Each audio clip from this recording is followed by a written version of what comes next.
Maganda ang umaga kapag maaga ka ring nakatapos na maglaba. Happy Sunday mga kagala!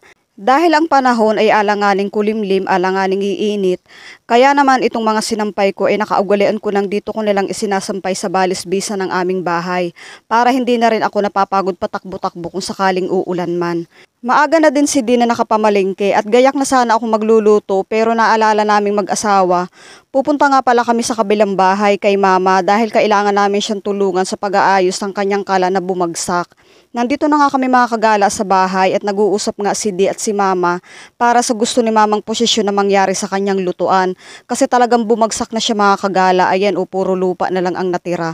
Kaya naman si mama ay sinasabi niya kay Di kung ano ang gusto niya mangyari sa kanyang bagong gagawin na lutuan. Yung ulam na ginagaya kong lutuin sa bahay ay dito ko na lang dinila kay mama. Dito ko na lang siya lulutuin para sama-sama na lang kaming kakain dito sa bahay.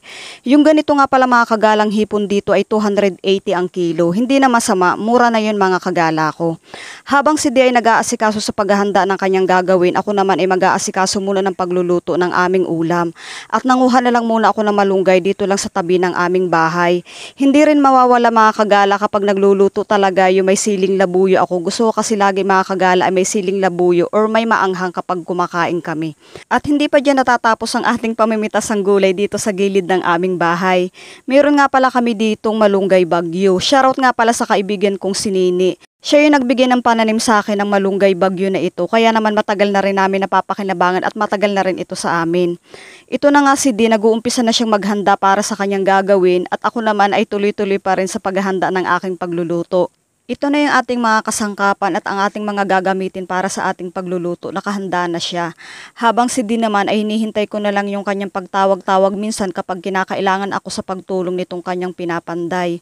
Itong ginagawa ni Di ay pansamantala lang naman ito at pagka isang araw ay mas patitibayin pa niya ang pundasyon. Kumbaga biglaan lang at talagang walang magamit si mama kaya inaras-aras namin gawin ngayon. Pinagpalit ko nga pala yung pagluluto ng aking ulam. Kasi naiinip ako magbantay at napakatagal magluto sa stove, kaya naman inilipat ko dito sa gatong na kahoy. Kapag kasi mga kagala nakasanayan mo na talagang magluto sa kahoy, talagang hinahanap-hanap mo na ang pagluluto dito. Iba parang kasi ang lasa at ang sarap ng pagkain kapag sa kahoy ka nagluluto. Kaya naman si mama ay sa stove na lang nagsaing, ako tinapos ko na yung pagluluto ng ulam dito sa kahoy. Hindi naman talaga mga kagala mahirap lutuin ang sinigang na hipo, napakasimple lang yan mga kagala. At nang maluto na ayan, hinango ko na rin. Habang hinihintay naming mainin ang sinaing na sinalang ni mama, si Di naman ay tuloy-tuloy sa kanyang ginagawa at kung hindi naman ako kailangan ay mag-uutay na akong magbalat nitong mga papaya na gagawin naming atsara. Ang unang pakay talaga namin mga kagala sa pagpunta namin dito ay tulungan si mama sa paggagawa ng atsara.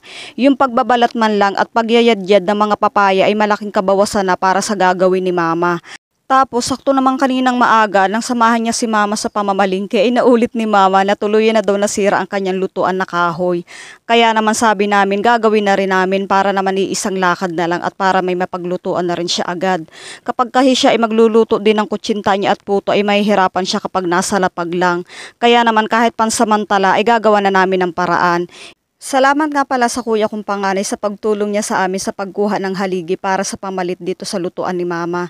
Wala na pala kasing laman yung haligi ni mama kaya naman kailangan ng palitan. At kararating nga din lang niya ni mama galing sa gubat para sa paghahanap ng haligi na pamalit. At yun nga, nakita naman siya ng kuya ko kaya tinulungan na rin siya. Tapos na rin ako mga kagala sa pagbabalat ng papaya at mag-uumpisa na akong magyadyad. Madami-dami din itong ating mga papaya mga kagala ko kaya matagal-tagal din itong yadyadan at nakakangalay din. Pero okay lang, hindi naman tayo nagmamadali. Si Di naman ay halos patapos na rin sa paghuhukay ng lupa para sa pagbabauna ng kanyang haligi. Hindi naman niya akalain na si mama ay makakahanap agad ng haligi na pamalit. Kaya yung isang haligi na dati ay hindi na niya natanggal dahil naikabit na niya yung mga pamakuan. Pero okay lang naman yan kasi okay naman yung ginawa din ni Di na diskarte, nagawa naman niya ng paraan para maging matibay din ang pundasyon. Sabi nga lahat naman ay nagagawa ng paraan.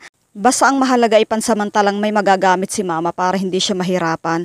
At kapag isang araw ay gagawin din namin itong katulad ng aming lutuan sa aming bahay kubo para mas matibay siya. Sa ngayon ito lang muna. Tatapusin lang namin ito bago kami kumain ng pananghalian at malapit na rin namin itong matapos.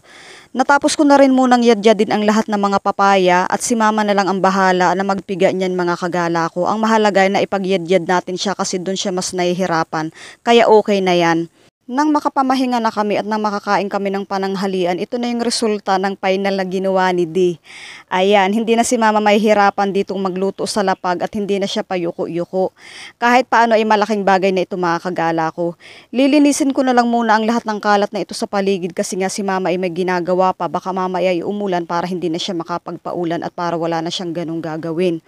Oh, paano mga kagala? Tapos na ang ating misyon ngayong araw na ito at dito ko na rin lang tatapusin. Maraming salamat sa inyong panonood. Kita-kits tayo sa mga susunod ko pa ulit na vlog. Bye!